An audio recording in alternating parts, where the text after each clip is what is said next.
Jeremy Corbyn turns on pensioners, the BBC takes Labour side, and Diane Abbott's son bites a police officer. Now, as you can see, we have finally put up our Christmas tree. Now, I know some of you are going to complain and say that it's too early to do this, but the truth is, I don't care. So let's just get on with it. We have 9 days to go to the election, and yesterday and today, we've had a lot of crazy news when it comes to this general election and the Brexit stuff that's been going around, especially from the Labour Party. We have some of the best bits saved for towards the end of the video, so make sure you watch the whole thing. If you're new to the channel, if you enjoy it, make sure that you subscribe and click on the bell next to it. Now let's start today's news by talking about the Labour Party and pensioners. The Labour Party that always pretends to be on the side of ordinary people, on the side of people that need to be protected. Now they don't really care anymore. Do you remember when they published their manifesto? They said that we are only going to raise taxes on the rich. And they kept saying if you earn £80,000 a year or more, and in reality we found out that they're actually also going after small businesses and sole traders and everyone. So even if you're a one-man band having a limited company, corporation tax is going to go up, and council tax will be affected. This time, pensioners. Now, you might wonder how.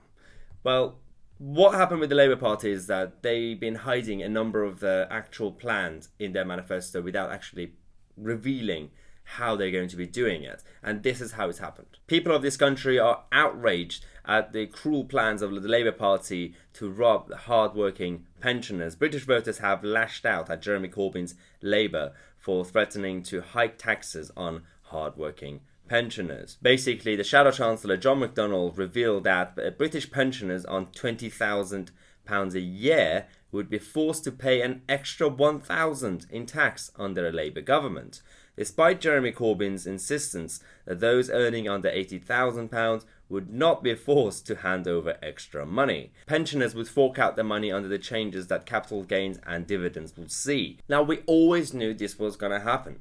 And their plan is not just about a capital gains tax or dividends. What they're going to do is, as you know, the Labour Party, whatever you can touch, they're going to be nationalising. So they're going to start nationalising Royal Mail, which is really outdated for some reason. I don't know, they want to nationalise it. They want to nationalise the water, electricity, broadband, and everything that we have is going to be nationalised. Healthcare is already nationalised, but Labour are going to double renationalise it for some reason, just for fun, and they're probably going to nationalise Netflix and everything else. But under these plans, everything that they're going to nationalise, especially the infrastructure and the utilities, they are all linked to pension funds. Now, not many people have been talking about this. The BBC, Sky News, none of these people have mentioned this, but these are all linked to pension funds. And they rely on investment, whether it's domestic investment or foreign investment from international investors. And if you nationalize it, well, good luck getting more investment. And that means less money for pensioners. Well, the Labour Party is truly the enemy of pension holders. Jeremy Corbyn's nationalisation plans would deliver a triple whammy to destroy people's pensions.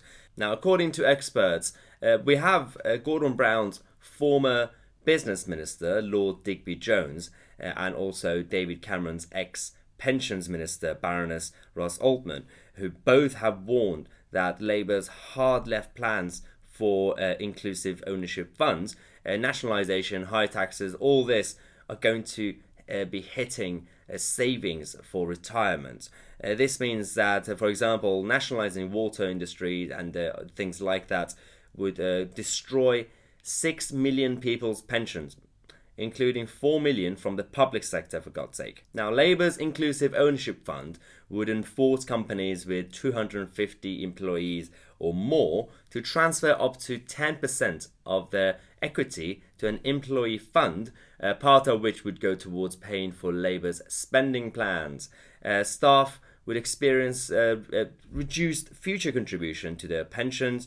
And Baroness Altman also said that there should not be any doubt that the Labour Party is the enemy of pension holders and small investors. Now, why is this all happening? Because Labour always claim that they care about everyone, they want to protect ordinary people, hardworking people, but in reality that's not true. When it comes to pensioners, firstly, they never actually cared anyway. They care about people's votes. They tell you all the nice things that you want to hear. But when it comes to pensioners, they betrayed the Brexit votes, the Labour Party. They're not patriotic anymore. They don't care about national security, and they know that pensioners are not going to vote for them anymore. So on those bases, they are going after a new target vote. It's not necessarily new, but they're throwing the kitchen sink at them, young people. So they are offering free unicorns with ice cream to young people. They nationalize everything. That's their plan. And the only way to do that is to tax everybody else and borrow money and also hit people's pension funds. So that's why they're going after pensioners, and it's ridiculous. But we have other Labour MPs, Laura Pidcock, for example, who's been going around. She's a poster girl for socialism. We know that Labour have this new plan to have a 4-day week, 32 hours, I think, a week for everyone to work for some reason. And when she was asked by Mike Graham on Talk Radio, she completely denied it.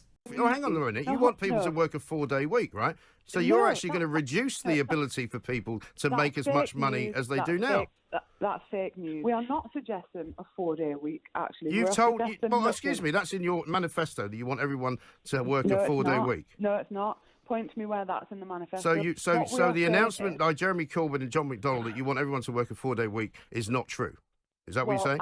You must have been getting that from a third party. So I can tell you today that the next Labour government will reduce the average full-time working week to 32 hours within the next decade.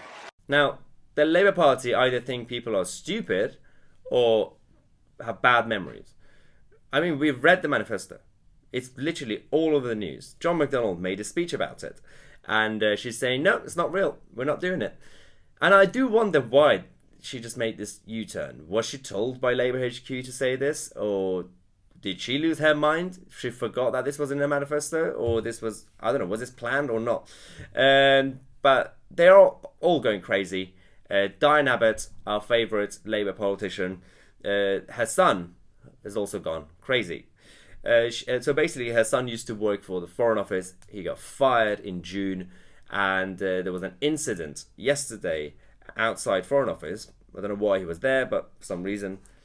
And somehow, he ended up biting a police officer. Yes, Diane Abbott's son is now being charged for biting a police officer, and he's going to be going to court, I think, in February.